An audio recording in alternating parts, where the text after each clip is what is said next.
Fit بال کی ایک ناقابل فراموش رات پر اور ایک اسٹیڈیم میں جس میں ایک بہت بڑا ہجوم موجود تھا، دو بڑی ٹیمیں پرتگال اور اسپین ایک دوستانہ میچ میں مد مقابل ہوئی جس نے آنے والے ایونٹ، خاص طور پر یورپی چیمپئن شپ کے لیے ایک حقیقی امتحان اور مضبوط تیاری کا کام کیا۔ میچ کے آغاز سے ہی یہ واضح تھا کہ یہ محض ایک دوستانہ مقابلہ نہیں ہوگا، بلکہ دو ہمسایوں کے درمیان ایک منی فٹ بال کی جنگ ہوگی جنہوں نے ہمیشہ شان اور چیلنج کے لمحات کا اشتراک کیا ہے۔ اسپین اپنی معمول کی شدت کے ساتھ میچ میں داخل ہوا، قبضے پر غلبہ حاصل کرنے اور پرتگالی دفاع میں خلا کی تلاش میں۔ وہ مربوط حملے کے ذریعے پہلا گول کرنے میں جلد ہی کامیاب ہوئے، جس کا اختتام ایک طاقتور شاٹ پر ہوا جسے پرتگالی گول کیپر روکنے میں ناکام رہا۔ اس پیش قدمی نے پرتگالیوں کو مایوس نہیں کیا بلکہ ان کے لڑنے کے جذبے کو بیدار کیا۔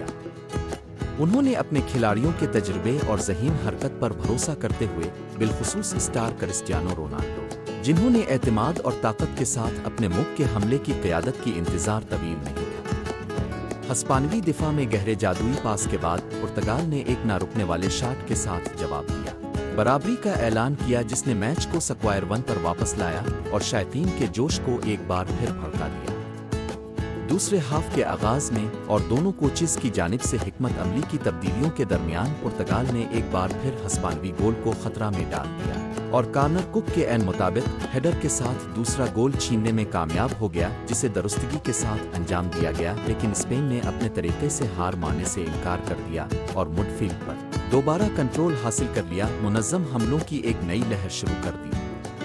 اس کا اختتام 75 منٹ میں برابری پر ہوا، ایک تیز حملے کے بعد جو پرتگالی محافظوں کے درمیان فلی منٹ کو ڈانس کی طرح پھسل گیا۔ آخری منٹوں میں گول کرنے کی دونوں ٹیموں کی کوششوں کے باوجود میچ ایک منصفانہ ڈرا پر ختم ہوا، جو مقابلے کی شدت اور کارکردگی کی مضبوطی کو ظاہر کرتا ہے اور اس بات کی تصدیق کرتا ہے کہ دونوں ٹیمیں بڑے ٹورنامنٹس میں آگے جانے کے لیے تمام قابلیت رکھتی ہیں۔